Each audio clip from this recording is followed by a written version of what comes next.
మా friendship start అయింది స్కూల్లో అనమాట. స్కూల్ ఏమో అల్లరిపాలు అయింది అనుకో, ఫస్ట్ మా ముగ్గురు పేర్లు వస్తాయి.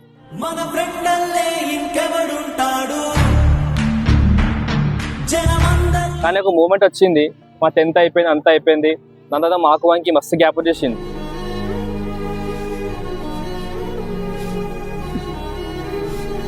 ఒకడు ఏమో నాకు అసలు వాళ్ళకు ఇంకేం నచ్చలే అంత. అయ్యా తర్వాత గెలిచింది నాకు.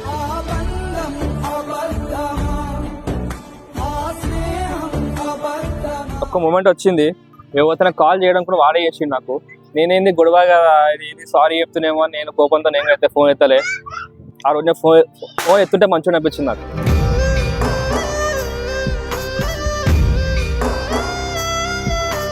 ఆ కాల్స్ అయిపోయిన వారం తర్వాత ఇక వాళ్ళు ఏడని నాకు కాల్ ఇచ్చింది.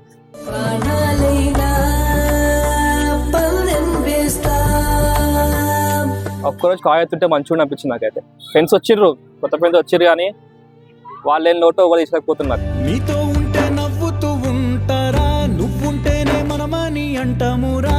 అవి కోపంలో ఫోన్ ఎత్తలే, కానీ సారీ చెప్పినా ఇక నువ్వు తిరిగి రావు.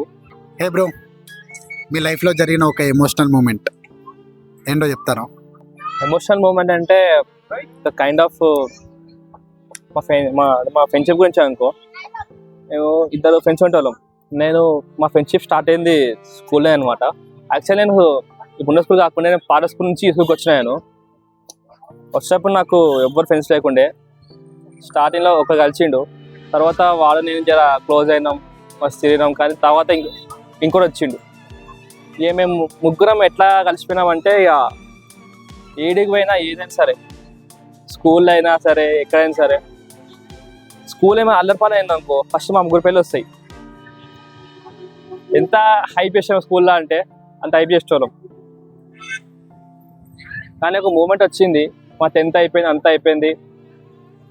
ఇంటర్ పోయినాం. ఇంటర్లో మేము ముగ్గురం ఇక తోగొందరని వెళ్ళిపోయినాం. ఇక ఇంటర్లో దాని తర్వాత మాకు వానికి మస్తు గ్యాప్ వచ్చేసింది, చాలా గ్యాప్ వచ్చింది. దగ్గర 2 years గ్యాప్ వచ్చేసింది.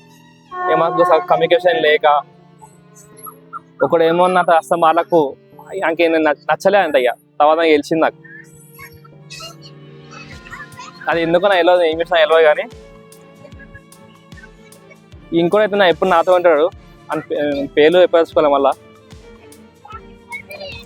కానీ తర్వాత అయిపోయింది. ఇక మళ్ళీ అందరం ఎట్లా డిగ్రీ వచ్చేసినాం, మా డిగ్రీ అయిపోయింది. డిగ్రీలో మళ్ళీ ఎప్పటిలా అందరూ కలిసిపోయినాం. కానీ ఒక మూమెంట్లో మాకు మళ్ళీ గొడవైంది, చాలా సీరియస్ గొడవైంది అది. ఇక ఎంత గొడవ అంటే నేను ఎప్పుడు అనుకోలే గొడవ మా ముగ్గురు కూడా వస్తుంది అనుకోలే. ఎప్పుడు మేమే కదా ఎవ్వరు అనుకోలే మా ముగ్గురు కూడా అంత గొడవ వస్తుందని. కానీ వచ్చింది, ఆ గొడవ వచ్చేసింది. మాకు మళ్ళీ డిసిషన్ ఏర్పడ్డది.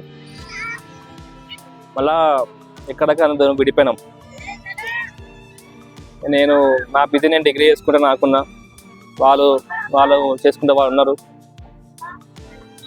బట్ ఒక్క మూమెంట్ వచ్చింది,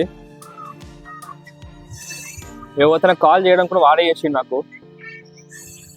రెగ్యులర్ ఎవ్రీడే కాల్ చేస్తాడు. నేనేంది గొడవ కదా, ఇది సారీ చెప్తున్నామో అని నేను కోపంతో నేను అయితే ఫోన్ ఎత్తలే.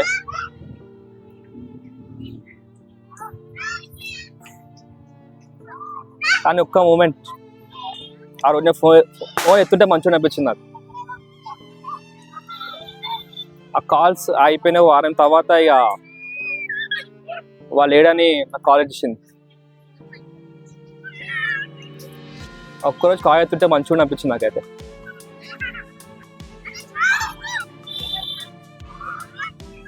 ఇక లాస్ట్ మూమెంట్లో అంత మాట్లాడకపోయినా నేను. ఇప్పుడు ఎట్లుందంటే మొత్తంకి ఒంటరి ఎట్లా అనిపిస్తుంది. మొత్తం ఫ్రెండ్స్ వచ్చిర్రు, కొత్త ఫ్రెండ్స్ వచ్చిర్రు, కానీ వాళ్ళు ఏం నోటో వాళ్ళు తీసుకపోతున్నారు. ఓకే, ఈరోజు ఫ్రెండ్షిప్ డే కదా బ్రో. సో మీ ఫ్రెండ్కి ఒకవేళ ఉండుంటే ఏం చెప్పేటోళ్ళు? సారీ చెప్పాను మామ నీకు నేను. అవి కోపంలో ఫోన్ ఎత్తలే, కానీ సారీ చెప్పినా ఇక నువ్వు తిరిగి రావు. బట్ ఒక్కటి మామ, నిశ్చూరా. Okay bro, thank you. Video చూసారు కదా, లైక్ షేర్ సబ్స్క్రైబ్ చేసుకుని మరి.